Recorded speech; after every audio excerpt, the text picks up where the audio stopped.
Magandang gabi mga kababayan, narito po ang result summary ngayong araw ng Linggo, May 3.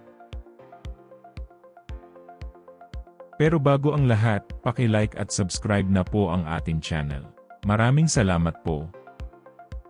Para sa 2D Lotto, ang resulta sa 2 PM draw ay 11 at 28. Para naman sa 5 PM draw, 14 at 25.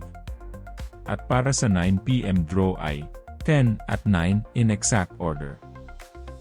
Para sa 3D Lotto, ang resulta sa 2 PM draw ay 9, 9 at 0. Habang sa 5 PM draw ay 7, 5 at 9. At para sa 9 PM draw, 7, 5 at 0 in exact order.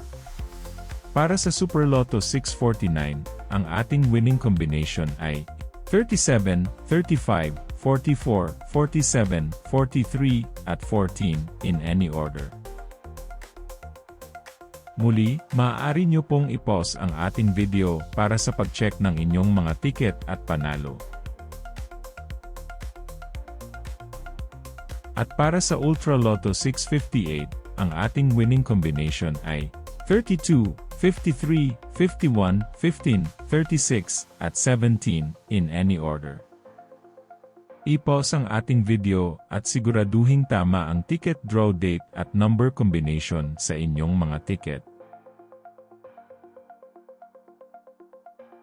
Narito po ang draw schedule at jackpot estimate para bukas. Congratulations po sa lahat ng nanalo. Kita-kita po ulit tayo bukas. Maraming salamat po sa panonood.